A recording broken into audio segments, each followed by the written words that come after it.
మీకు తెలిసిన విషయమే. గత వారం రోజులుగా మన ఎవరైతే ప్రముఖ ఫోక్సో రమణ గారు ఇస్తున్నటువంటి ప్రెస్ మీట్కు ఇప్పుడే చైర్మన్ సత్యశైల రాజేష్ గారు చాలా చక్కగా వివరించడం జరిగింది.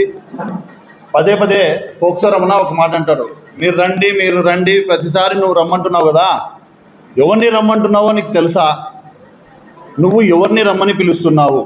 ఒక రాష్ట్ర స్థాయి నాయకుడిని, ఈ రాష్ట్రంలోనే ఎవరు కూడా అతన్ని ప్రశ్నించలేనంత స్థాయిలో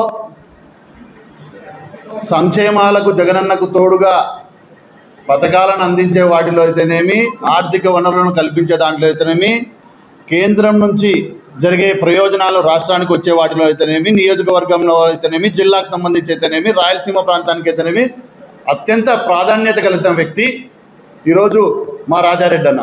ఆయన నువ్వు రమ్మని పిలుస్తున్నావు, నీ స్థాయి కాదది. నీకు నిజంగా నీకు సమాధానం చెప్పించా, నీకు నిజంగా ధైర్యం ఉంటే, నీకు నమ్మకం ఉంటే, నువ్వు ఒప్పించగలిగితే ఈ నియోజకవర్గ అభ్యర్థి అయినట సూర్యప్రకాష్ రెడ్డిని పిలుచుకురా. నువ్వు ఎక్కడైతే చెప్తున్నావో ఆడికి పిలుచుకురా, మీడియా సమక్షంగా కూర్చుందాం. 100 మీటర్లలో మేముంటాం, మా వర్గం ఉంటుంది, మీ వర్గం ఉండండి. ఎన్నైతే పేపర్లు తెచ్చినావో కట్టలు బుట్టలు తెచ్చుకో. మా నాయకుడు పేపర్ కూడా లేకుండా వచ్చి కూర్చుంటాడు. మీరు అడిగే ప్రతి ప్రశ్నకు అవతల అభ్యర్థిని అడగమని చెప్పు, ఈ ప్రశ్నలు చక్కగా చెప్తారు.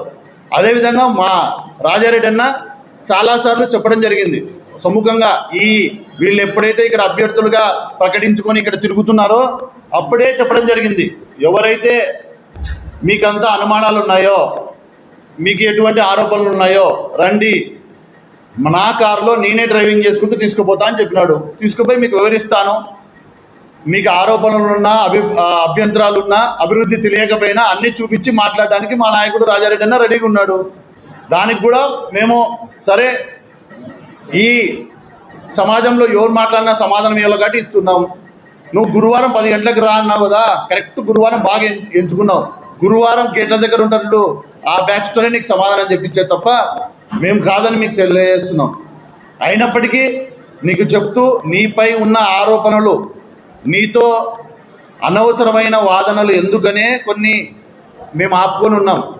అసత్య ఆరోపణలు అదేవిధంగా అనుచిత వ్యాఖ్యలు చేస్తూ ఉంటే నీ వ్యక్తిగత విషయాలను మాట్లాడుతున్నవే. వ్యక్తిగత విషయాలను మాట్లాడింది నువ్వు, అనవసర విమర్శలు చేసింది నువ్వు మా నాయకుడిని. కాబట్టి మేము చేస్తూ నీపై చేసే వ్యాఖ్యలకు కొంతమంది మహిళలకి ఈ మరకలు అంటుతాయని కప్పిపెట్టి ఉన్నాం. ఆగాల్సిన పరిస్థితి ఉంది.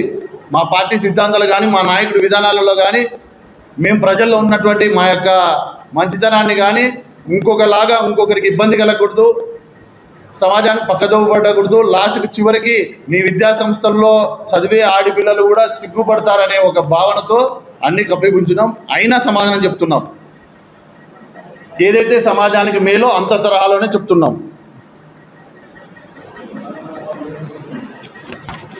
ఎన్ని సమాధానాలు చెప్పుకుంటే ఇట్లా పోతున్నట్టు నీ పద్ధతి మాత్రం నువ్వు మార్చుకోకుండా అదే ఖచ్చితంగా నిరూపించాల్సి వస్తుంది.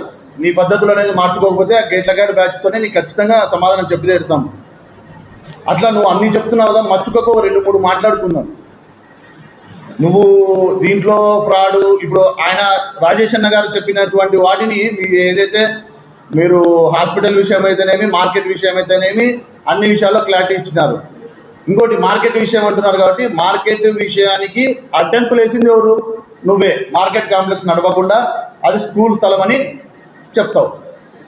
అదే మార్కెట్ కాంప్లెక్స్లో కేఈ వాళ్ళ పేరు పెట్టుకొని ఇన్నాళ్ళు మార్కెట్ కాంప్లెక్స్ నడిపేటప్పుడు అప్పుడు నీకు గుర్తు రాలేదా ఇది స్కూల్ స్థలం అని? అప్పుడు ఉంది కదా పాత కూరగాయల మార్కెట్ ఉంది కదా, అక్కడనే కదా మేము పునర్నిర్మాణం చేసింది. కూరగాయల మార్కెట్ అయితేనేమి,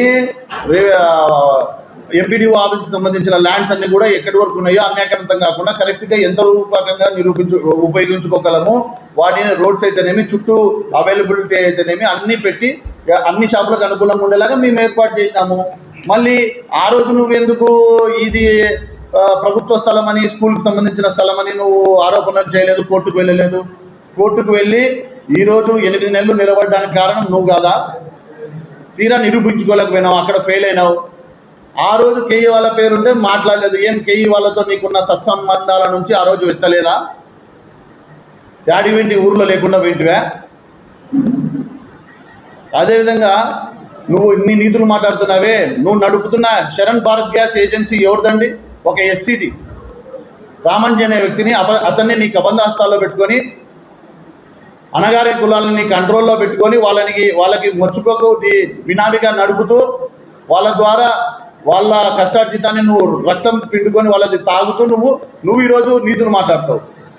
నువ్వు ఒక స్వచ్ఛంద సంస్థను ఏర్పాటు చేసి మర్రి మునయ్య పేరు మీద సొసైటీ అని ఒకటి పెట్టి ఒక నీళ్ళ ట్యాంకు, నాకు తెలిసి ఒక 7-8 సంవత్సరాల నుంచి ఆ ట్యాక్స్లో ఉంటుంది తప్ప అది ఎక్కడ సేవ చేసుకోదు. నీ ట్యాక్సులు ఎగ్జెంప్షన్ చేసుకోవడానికి, నీ ఆస్తులను కాపాడుకోవడానికి అబద్ధపు సొసైటీలు ఫామ్ చేసి పోతున్నది నువ్వు ఇంకోరికి చెప్పేంత లేదు నీకు, అంత స్థాయి కాదు. నువ్వు అట్లా మాట్లాడే అర్హతనే నీకు లేదు.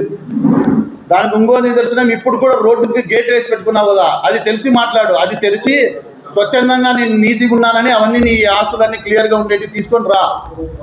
నీ దగ్గర పనిచేసేటువంటి నీ సంఘంలో నీకు లేదు ముందు విలువ. నీ సంఘంలో నీకు విలువ అంటే నీ సంఘీయుడు బలి సంఘీయుడు నీ స్కూలు పెడితే దాన్ని బిల్డింగ్ పడవడానికి పంపించిన వ్యక్తి నువ్వు. నీ ఎంబడి పనిచేసే వ్యక్తి పక్కకు పోయి స్కూలు కాలేజు పెట్టడానికి ప్రారంభిస్తే రాత్రికి రాత్రి ఖాళీ చేయించిన చరిత్ర నీది. నీ కులంలోనే లేదు. నీ సంఘీయుల్లో 10 మందిని నీ పక్కన భజన కొట్టే బ్యాచ్ తప్ప కొత్త వాళ్ళతో నీ సంఘీయుల నుంచి బయటికి వచ్చి మర్రి రమణ ద్వారా నేను ఈ ఉపయోగం జరిగింది, వాళ్ళ ద్వారా నేను బాగుపడినా అని ఒకరితో చెప్పి ఇప్ప చాలు.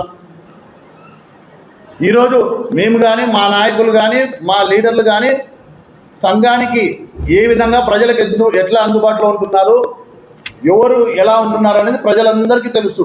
మీ వల్ల ఈరోజు ఎలక్షన్లు వచ్చినాయని ఏదో కోట్ల వాళ్ళకి తీసుకొచ్చినామని ఇప్పటికి సంఘంని కానీ మీ సంఘీయులను కానీ సమాజాన్ని కానీ పక్కదోరు పట్టించడానికి లేనిమోని కళ్ళబుద్ధిని మాటలు చెప్పి వారిని మబ్బ పెడుతుంది. ఇదంతా ప్రజలు గమనిస్తున్నారు. మేము 13వ తారీఖున ప్రజలు ఓటుతో బుద్ధి చెప్పడానికి సిద్ధంగా ఉన్నారు.